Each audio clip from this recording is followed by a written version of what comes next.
പറയുമ്പോൾ ചേട്ടൻ്റെ മനസ്സിൽ ആദ്യം എന്താ വരുന്നത്? ആദ്യം വരുന്നത് മഹാബലി തന്നെ. ആദ്യം ഓണത്തിന് മഹാബലി വരുന്നു, നമ്മൾ പിന്നെ അത്തപ്പൂക്കളം ഇട്ട് അദ്ദേഹത്തെ സ്വീകരിക്കുന്നു. പിന്നെ ഞങ്ങളുടെ നാട്ടിലൊക്കെയാണെങ്കിൽ പടക്കം പൊട്ടിക്കുന്ന പരിപാടിയൊക്കെ ഉണ്ട്.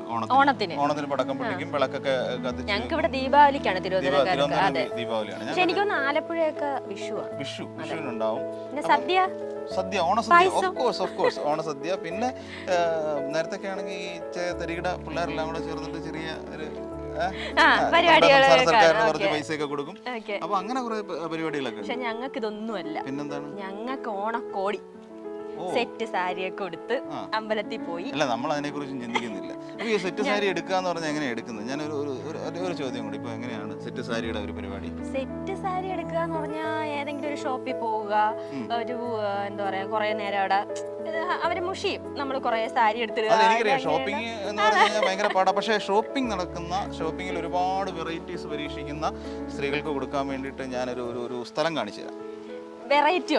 ഒരുപാട് വെറൈറ്റി ഉള്ള സ്പെഷ്യൽ ആയിരിക്കും തീർച്ചയായിട്ടും, വളരെ സ്പെഷ്യലായിട്ട്. ഈ സ്ഥലത്തേക്ക് പറ്റിയ വരിക, വന്നിട്ട് സാധനങ്ങൾ മേടിക്കണമെങ്കിൽ മേടിക്കാം. നമുക്ക് ആദ്യം ആ സാധനങ്ങൾ എന്തൊക്കെയാണെന്ന് കാണാം. അതിന് പറ്റിയൊരു സ്ഥലത്തേക്ക് ഞാനിപ്പോൾ കൊണ്ടുവന്നിരിക്കുന്നു. ഈ ഓണം ഞാൻ പൊളിക്കും, ഉറപ്പായിട്ടും പൊളിക്കണം.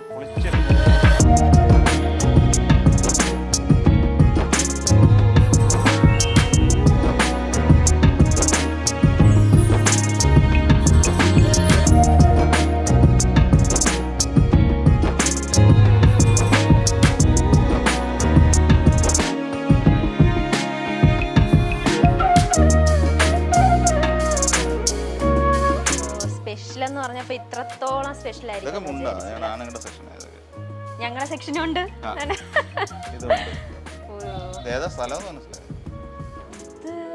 എവിടെയാ?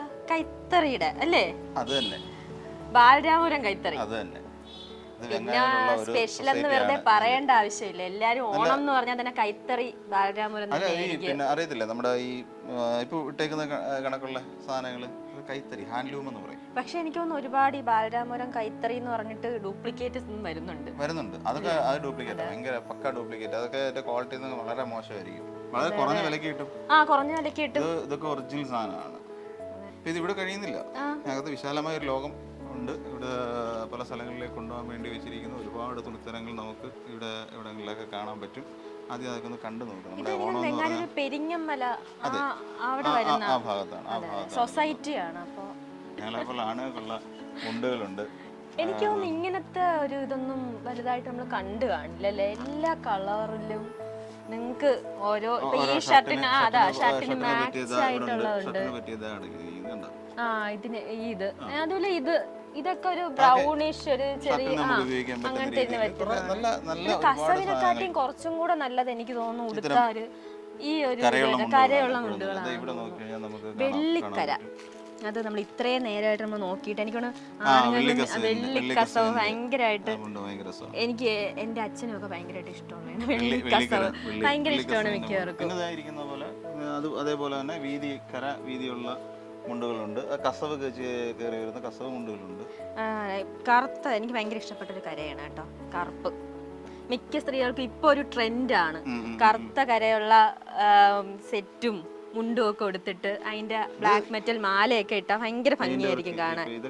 ഇത് മ്യൂറൽ വർക്ക് ചെയ്തിട്ടുള്ളത്. ഇവിടെ ഇതൊക്കെ എന്ന് വെച്ച് കഴിഞ്ഞാൽ നമ്മൾ കൊണ്ടുപോകാൻ വേണ്ടി ഇതിപ്പോ നമ്മൾ വെളിയിൽ നിന്ന് കണ്ടിട്ട് വന്നത് ഓണ സ്പെഷ്യൽ. ഇതാ ഇത് കണ്ടിട്ടേ ഇതെന്ത് തോന്നുന്നു? നല്ല ക്ലാസിക് സാധനമാണ്. ഒരു രക്ഷയില്ല, നല്ല സാധനമാണ്. കാരണം എന്ത് പറയാനായിട്ടാണ്, ആ ഓണം ഇത് ഉടുത്താൽ തന്നെ മതിയെന്ന് തോന്നുന്നു. എനിക്ക് നന്നായിട്ട് ഇഷ്ടപ്പെട്ടു. കാരണം ആ വർക്ക്, അതിന്റെ വീതിയും ആ കസവിന്റെ വീതിയും അതുപോലെ തന്നെ അതിൽ കൊടുത്തിട്ടുള്ള സിമ്പിൾ ആയിട്ടുള്ള, ഭയങ്കര ഒരു മ്യൂറൽ വർക്കോ അങ്ങനെ ഒന്നുമല്ല, സിമ്പിൾ ആയിട്ടുള്ള ഒരു വർക്കാണ്. അരയന്നത്തിന്റെ ഒരു ഇതും എല്ലാം കൊടുത്തിട്ട് ഇങ്ങനെ സിമ്പിൾ ആയിട്ട് ചെയ്തിട്ടുള്ള ഒരു വർക്കാണ് അവരുടെ.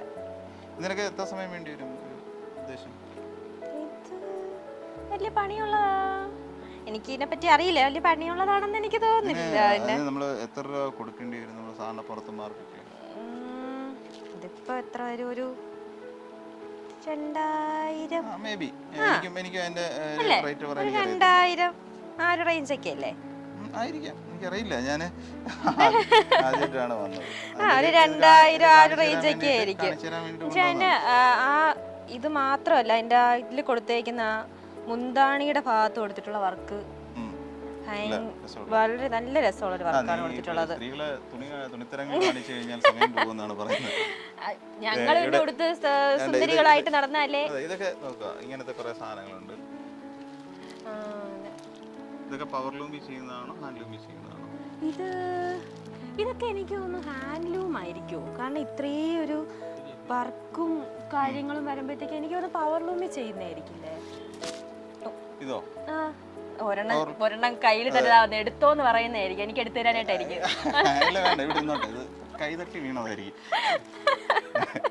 അല്ല, എന്തായാലും വീണയല്ലേ, പോകുമ്പോഴത്തേക്ക് ഒരെണ്ണം എടുക്കാം, കുഴപ്പമില്ല അല്ലേ. ഇത് എനിക്ക് കൈത്തറയിൽ ഇത്രയും എന്താ ഫിനിഷിംഗ് ആയിട്ട് ഇങ്ങനെ ഒരു ചെയ്യാൻ പറ്റുമോ ഇങ്ങനെ?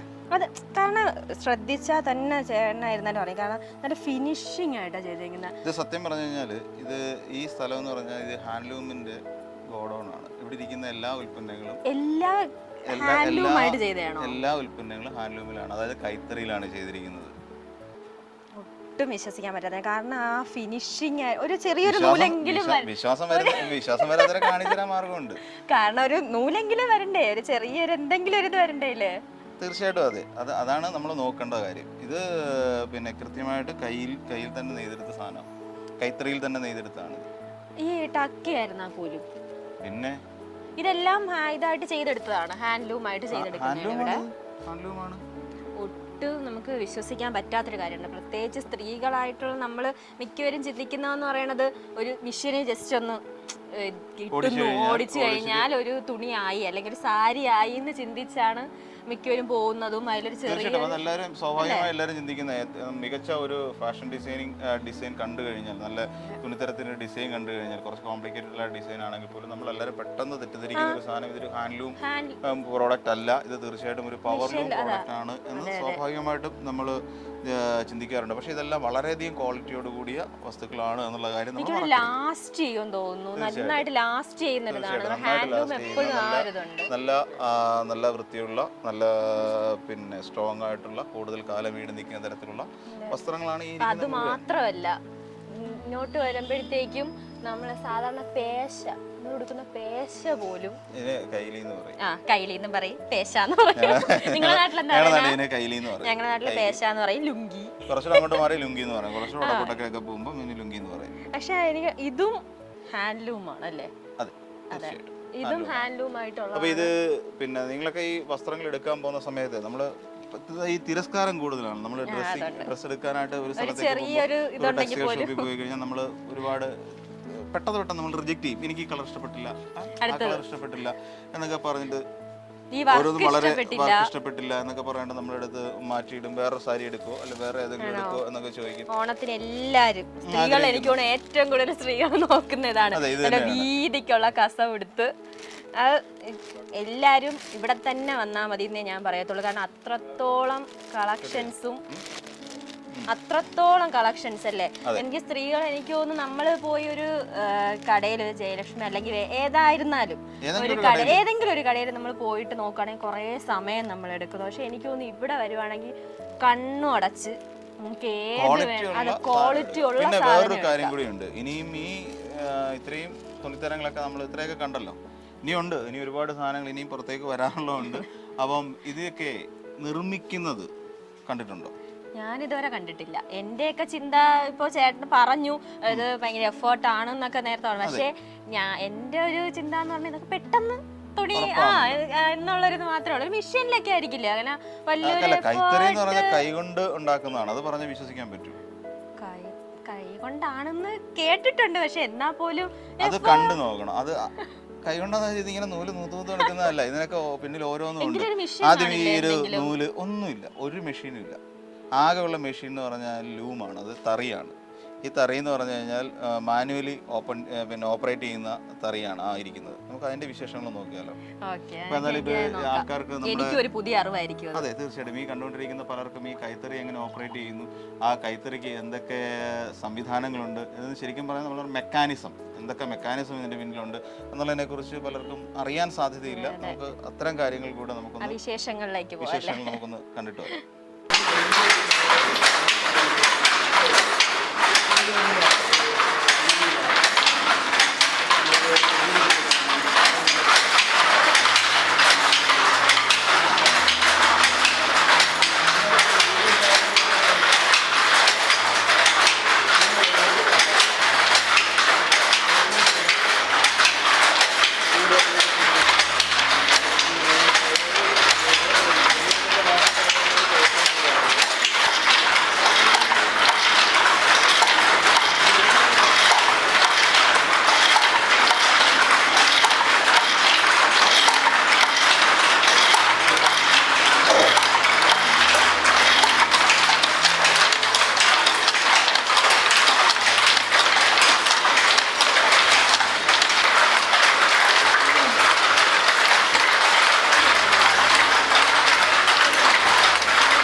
പ്രധാനമായിട്ടുള്ളതാണ് കൈത്തറി എന്ന് പറയുന്നത്. ആ യൂണിറ്റിൽ തന്നെ നമ്മൾ ഒരുപാട് പേര് ഇവിടെ ജോലി ചെയ്യുന്നുണ്ട്.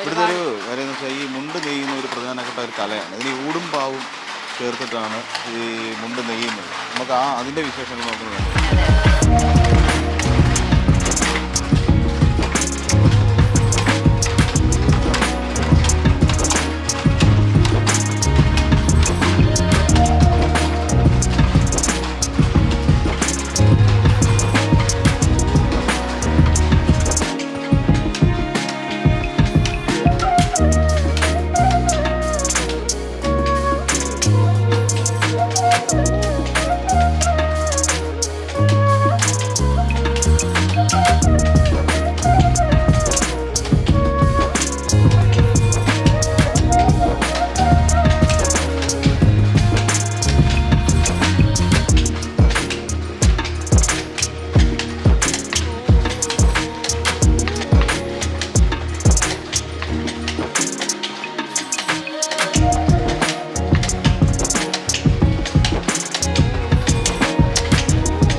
ഇപ്പം കുറച്ച് നേരമായിട്ട് നെയ്തുകൊണ്ടിരിക്കുന്നത് എന്താണ് ചെയ്യുന്നത്?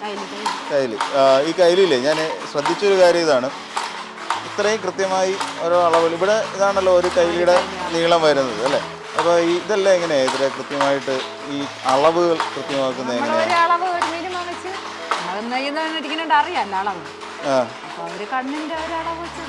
കണ്ണളവാണ് അല്ലേ? കണ്ണളവ് വെച്ചിട്ടാണ് ഇപ്പം ഇതിൻ്റെ ഓരോ പാവ് നെയ്തുകൊണ്ടിരിക്കുന്നത്. എന്നിട്ടാണ് ഇതിൻ്റെ ഓരോ കളങ്ങളുടെയും ഓരോ നീളവും വീതിയും ഒക്കെ തീരുമാനിക്കുന്നത്. കൃത്യം പറഞ്ഞാൽ കണ്ണളവാണ്. കണ്ണളവ് കൊള്ളാം കേട്ടോ. ചിലപ്പോൾ നമ്മൾ സ്കെയിൽ വെച്ച് അളന്ന് നോക്കിക്കഴിഞ്ഞാൽ കറക്റ്റ് ആയിരിക്കും അത്. അപ്പോൾ ഇത് ചേച്ചി നേരത്തെ ഇതിൽ മാത്രമാണോ ചെയ്യുന്നത് അതോ? ആ അത്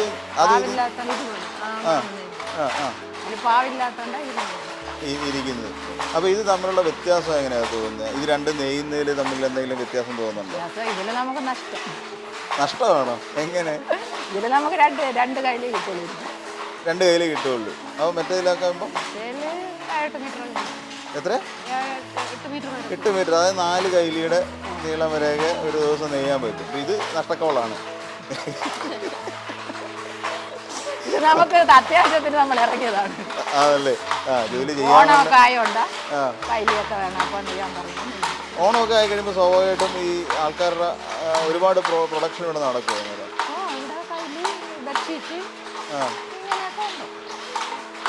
വേസ്റ്റ് ആ സാരി സാരിയൊക്കെ ഒരുപാട് ഹാൻഡെക്സിൻ്റെ നൂലെടുത്തിട്ട് ചെയ്യുന്നുണ്ട്. ഹാൻഡസിൻ്റെ ഓർഡർ. അപ്പോൾ ഈ നൂലൊക്കെ ഇത് ഹാൻഡെക്സിൻ്റെ തന്നെയല്ലേ ഇതിപ്പോൾ? ഓ ഇതൊക്കെ അവിടെ തന്നെ. പുറത്തുനിന്ന് നൂല് വരുമെന്ന് പറഞ്ഞു കേട്ടോ, അതുകൊണ്ടാണ് ഞാൻ ചോദിച്ചത്. പുറത്തുനിന്ന് നൂലുണ്ട്. ഉണ്ട്. യൂണിഫോമിലൊക്കെ പുറത്തുനിന്ന്. യൂണിഫോമിൻ്റെ അല്ല, അതല്ല ഇവിടെ തന്നെ നെയ്യുന്നത്. ഇത് അങ്ങക്കാരൊക്കെ ഇവിടെ തന്നെ നെയ്യണം. ഇവിടെ ഉള്ളവരൊക്കെ ഇവിടെ തന്നെ. അക്കൗണ്ടിലല്ലേ വരണം പൈസ. അവരെ നൂലിൽ അവരവരുടെ അക്കൗണ്ടിൽ. Okay okay. നേരത്തെ ഇത് ഓടത്തിൻ്റെയൊക്കെ കാര്യം ഞാൻ ചോദിച്ചിട്ടുണ്ടായിരുന്നു. ഓടം ഇതെന്തിനാണ് ശരിക്കും നിശ്ചയിക്കുന്നത്? ഇത് ചെയ്യുന്നതെന്ന് വെച്ചെങ്കിൽ നല്ല ലെവലിൽ നിൽക്കുള്ളൂ. ഈ നല്ല കൃത്യമായിട്ട് ടൈറ്റായിട്ട് നിൽക്കാൻ വേണ്ടല്ലേ? ഇത് കുറച്ച് ടൈറ്റ് എടുത്തിട്ട് വയ്ക്കണം. ആ ആ ഇങ്ങനെ ആ ആ ആ ആ. അപ്പോൾ അതാ നമ്മൾ മേടിക്കുന്ന ചിലത്തെന്നൊക്കെ ഇങ്ങനത്തെ കുത്ത് കിടക്കുന്നല്ലേ? അപ്പോൾ ഇതെന്താണ് ഇങ്ങനെ ഇത്? അത് മീറ്റർ ചരട്. മീറ്റർ ചരട്. അപ്പോൾ അതെങ്ങനെ നമ്മൾ ഇത്ര 1 മീറ്ററാണ്. ആ ഒരു മീറ്റർ 2 ചരട് നെയ്യുമ്പോൾ ഒരു കൈലി. ഓ ഇത് 1 മീറ്ററാണ് ഇതിന് നീളം. അപ്പോൾ ഇത് നമ്മൾ എങ്ങനെ കണക്കാക്കുന്നത്? ഇത് 1 മീറ്റർ തീരുമ്പോൾ എടുത്തിട്ട് ഇതുപോലെ വീണ്ടും കൊടുത്തു. ആ എടുത്ത് വെച്ചിട്ട് 2 ചരട് തീരുമ്പോൾ നല്ല അറപ്പ് വെക്കും. അപ്പോൾ ഒരു കൈലി. ഇപ്പോൾ ഇങ്ങനെയാണല്ലേ ഇറക്കും? ഈ വഴിയിലൂടെ ഇറക്കും അല്ലേ? കൊള്ളാൻ പോകുന്നത്. 8-10 പൈസയൊക്കെ ആകുമ്പോൾ അറക്കും. അവിടെ കൊണ്ടിടുമ്പോൾ അവർ ഇതിൻ്റെ കണക്കിന് അറപ്പ് കണക്കിന് അറക്കും. ആ ആ അപ്പോൾ ഇത് പിന്നെ 2 മീറ്റർ ഇങ്ങനെയുള്ള നീളമല്ലേ നമ്മൾ നോക്കുന്നത്? ഇത് 1 മീറ്ററാണ്. ആ ഇപ്പം ഇതിന് 2 ചരട് ഇത് 1 ചരട് നീ തീരുമ്പോൾ എടുത്തിട്ട് ഇതുപോലെ ഇവിടെ തീർന്നെടുത്ത് വെച്ച് ഇതുപോലെ തൊടുത്ത് വെച്ചിട്ട് വീണ്ടും 1 ചരട് കൂടി തീരുമ്പോൾ അറക്കും. അതിൻ്റെ ടെക്നോളജി എനിക്ക് മനസ്സിലായില്ല. ഈ 1 ചരട് നമ്മൾ എങ്ങനെയാണ് കണക്കാക്കുന്നത്? ഇത് നെയ്ത് പോവും. ആ നെയ്ത് പോയി തീർന്നെടുത്ത് വെച്ച് ഇത് പൊട്ടിച്ചെടുക്കും. ആണല്ലേ? പൊട്ടിച്ചെടുത്തിട്ട് ഇപ്പോൾ ഇവിടെ വെച്ച് തീരണമെങ്കിൽ ഇവിടെ ഇങ്ങനെ കൊരുത്ത് ഇങ്ങനെ വരും. എന്നിട്ട് വീണ്ടും ഈ 1 ചരട് തീരുമ്പോൾ അറക്കും. അപ്പോൾ 2 ചരടാവും. അങ്ങനെയാണ് ഒരു കൈലിയുടെ നിർമ്മാണം. ഞങ്ങളെ എപ്പോഴും എനിക്ക് തോന്നിയൊരു സംശയമുണ്ട്. നമ്മൾ ഈ മുണ്ടൊക്കെ വാങ്ങിച്ചു കഴിയുമ്പോൾ അതിൽ ഈ പിണക്ക് നൂലുകൾ വരുമല്ലോ. മീൻസ് അതിൻ്റെ ഇടയ്ക്കൊരു ചെറിയ തടിപ്പ് പോലെ ഈ നൂല് ഒരിടത്തും ഇങ്ങനെ കൂടി നിൽക്കുന്നു. ഇതൊക്കെ എങ്ങനെ സംഭവിക്കുന്നു? അപ്പോൾ ഈ ഇതിന്ന് കൂടെ നറ്റ് തെറിക്കും. ഇതിൽ നറ്റ് തെറിക്കും. ഈ നറ്റ് തെറിക്കുമ്പോൾ ചിലപ്പോൾ ശ്രദ്ധിക്കൂല. ചിലവരങ്ങനെ വെച്ചിട്ടൊന്നും അടിക്കും. ചിലവർ എടുക്കും. കുറേ നെയ്തിട്ടാണെങ്കിൽ എടുക്കാൻ പറ്റില്ല. അവിടെ ഓട്ടം. അപ്പോഴേ നമ്മൾ നെയ്ത് പോകുമ്പോൾ കാണണമെങ്കിൽ നമ്മളിങ്ങനെ പിരിത്തെടുക്കും. പിണി ചവിട്ടി പിരിത്തെടുക്കും. നെയ്യുന്നതിനും പിരിത്തെടുക്കും. ഈ നമ്മൾ തന്നെ കൈ കൊണ്ട് തന്നെ പിരിത്തെടുക്കും. ഇതുപോലെ പിരിത്തെടുക്കും. അങ്ങനെ വേറെ ഇങ്ങനെ പിരിത്തെടുക്കും.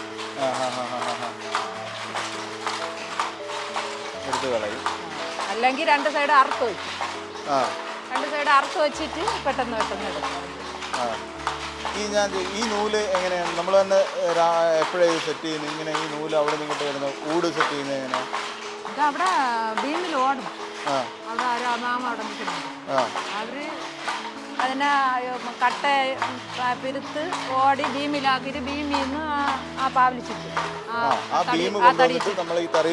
ഇത് അവിടെ കൊണ്ടുപോകും. അവിടെ വെച്ചാൽ ചുറ്റും. ചുറ്റിയിട്ട് ഇവിടെ കൊണ്ടുവന്നിട്ട് ഇതിൽ ജോടിച്ചു നിരടി വിടും.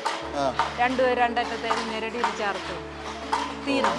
രണ്ട് ലെയർ ആക്കിയിട്ട് കൊണ്ടുപോയി. എന്നിട്ട് ഇനി വലിക്കും. സത്യത്തിൽ നമ്മളൊന്നും അറിയുന്നില്ല. നമ്മളൊരു കടയിൽ ചെന്നിട്ടൊരു മുണ്ടോ സാരിയോ അല്ലെങ്കിൽ ഒരു കൈലിയോ ഒക്കെ വാങ്ങുന്ന സമയത്ത് നമ്മളിതിനെക്കുറിച്ച് ചിന്തിക്കാറ് പോലുമില്ല. സത്യത്തിൽ എനിക്കറിയില്ലായിരുന്നു ഇങ്ങനെയൊക്കെ ഇത്രയും ജോലിയുള്ള ശ്രമകരമായ ഒരു ജോലിയുടെ ഭാഗത്തു നിന്നാണ് ഇങ്ങനെയൊരു സാധനം ഉണ്ടാകുന്നത്. സത്യത്തിൽ എനിക്ക് അറിയത്തില്ല ഇങ്ങനെ സംഭവിക്കുന്നത് ഇങ്ങനെയൊക്കെയാണ് എന്നുള്ളത്. ഇത് പലർക്കും ഇതൊരു കാണുമ്പം നമുക്ക് ഒരു മുണ്ട് മേടിക്കുമ്പോൾ നമ്മൾ വളരെ സിമ്പിളാണ് എന്ന് വിചാരിക്കുന്നത്. പക്ഷേ ആ മുണ്ടിൻ്റെ പിന്നിൽ വലിയൊരു അധ്വാനം ഇതിനകത്തുണ്ട് എന്നുള്ള കാര്യം നമ്മളാരും കാണുന്നില്ല എന്നുള്ളതാണ്. ഒരാൾ ഒരു ദിവസം കൊണ്ട് നെയ്യാൻ കഴിയുന്നത് പരമാവധി 4 മീറ്റർ അല്ലേ?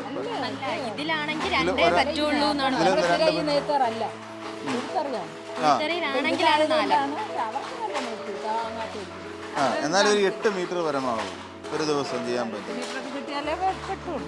8 മീറ്റർ വരെയാണ് പരമാവധി ഒരാൾക്ക് ഒരു ദിവസം നെയ്യാൻ കഴിയുന്ന പരമാവധി നീളം എന്ന് പറയാം. കൊള്ളാം. എന്തായാലും എങ്ങനെയുണ്ട് കണ്ടിട്ട്? ഒരു രക്ഷ. കാരണം ഞാനും ചേട്ടൻ പറഞ്ഞ പോലെ തന്നെയാണ്. ഒരെണ്ണം വാങ്ങിക്കുമ്പോൾ ഇത്രത്തോളം കഷ്ടപ്പാടുണ്ട് എന്നുള്ളത് നമ്മൾ അറിയുന്നില്ല. വാങ്ങുന്നു ഉടുക്കുന്നു എന്നല്ലാതെ ഇത് എനിക്ക് തോന്നുന്നു വളരെ കഷ്ടപ്പാടാണ്. കാരണം ഇതിലാകുമ്പോഴത്തേക്ക് തന്നെ ഒരു ദിവസം 2 വരെ കിട്ടുന്നുള്ളൂ.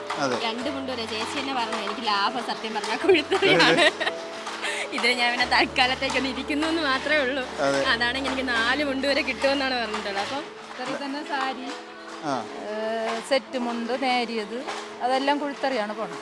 ഇത് പേശ, ഇതല്ല കയ്യിൽ ബെഡ്ഷീറ്റ്, യൂണിഫോം, പാൻറ്, ഷർട്ട് ഇങ്ങനെയൊക്കെ പോകും. നീ ഒരു കാര്യം മനസ്സിലാക്കാം, നമ്മൾ ഈ ഭാര്യമാർ, നിങ്ങൾ രണ്ടുപേരും ദേഷ്യപ്പെടരുത്. ഇത് നമ്മൾ വീട്ടിലെ ഭാര്യമാരൊക്കെ ശരിക്കും പറഞ്ഞാൽ ഇത് കാണണം. ഓരോ ദിവസവും ഓരോ ഡ്രസ്സുകൾ വാങ്ങി ചിലത് കത്തിച്ച് കളയുന്നു അല്ലേ, പഴകി കഴിഞ്ഞാൽ നമ്മൾ അപ്പോൾ കത്തിച്ച് കളയൊക്കെ ചെയ്യുന്ന ഒരു രീതിയുണ്ട്. അത് നമ്മൾ വേസ്റ്റാക്കി കളയുന്ന ഒരു രീതി. ഇതിൻ്റെ പിന്നിൽ ഓരോ തവണ നമ്മൾ ഓരോ വസ്ത്രങ്ങൾ വേസ്റ്റാക്കുന്ന സമയത്തും അനാവശ്യമായി വസ്ത്രങ്ങൾ വാങ്ങിക്കൂട്ടാൻ സമയത്ത് നമ്മൾ ചിന്തിക്കേണ്ട കാര്യമുണ്ട്. മാത്രം കഷ്ടപ്പാടല്ല, ഒരുപാട് ആദ്യം ഇതിനെ ഈ നൂല് ഇതുപോലെ സെറ്റ് ചെയ്തെടുക്കുന്നു, അത് ഇവിടെ കൊണ്ടുവന്ന് ഓരോ തറയിൽ കയറ്റി ഇങ്ങനെ വൃത്തിയാക്കി എടുക്കുന്നു. അത് നമ്മുടെ ഷർട്ട് പീസുകളടക്കം പുറത്ത് മാർക്കറ്റുകളിൽ നിന്ന് കളർ മുക്കിയൊക്കെ തിരിച്ചു വരുന്നു. അപ്പോൾ ഒരുപാട് ആൾക്കാരുടെ അധ്വാനത്തിൻ്റെ ഫലമാണ് നമ്മളൊരു കടയിൽ പോയിട്ട് 10,000-2,000 രൂപ കൊടുത്ത് നമ്മൾ വാങ്ങുന്നത്. എത്ര പേരുടെ അധ്വാനമാണ് നമ്മൾ ചിന്തിക്കുന്നത്. അപ്പോൾ നമുക്കിതൊക്കെ വളരെ സിമ്പിളായിട്ട് കടയിൽ ചെല്ലുന്നത് ഇഷ്ടപ്പെട്ടില്ല, നമ്മുടെ അടുത്ത് കളയുന്നു അല്ലേ, അത് വേണ്ട അടുത്തത് നോക്കാം. അല്ലെങ്കിൽ ഒരു നൂലൊന്ന് ചെറുതായിട്ട് പൊങ്ങിയിട്ടുണ്ടെങ്കിൽ പോലും അത് മാറ്റിയിടുന്നു. അതും ചേച്ചി പറഞ്ഞായിരുന്നു. അത് നമ്മൾ ഈ ചെയ്യുന്നതിൻ്റെ ഇടയ്ക്ക് ഒരു ഇത്രയും ടൈം എടുത്ത് ചെയ്യുന്ന ഒരു സംഭവത്തിൻ്റെ ഇടയ്ക്ക് വരുന്ന ചെറിയൊരിതാണ്, ചിലപ്പോൾ ശ്രദ്ധിക്കില്ല എന്നും പറഞ്ഞാൽ അതൊരിക്കലും ഇതിൽ കൂടെ തന്നെ നമുക്ക് പറയാമല്ലോ, അതൊരിക്കലും മോശമായിട്ടുള്ള ഒന്നോ അല്ലെങ്കിൽ അത് കൊള്ളില്ല എന്നുള്ളതൊന്നും അല്ല.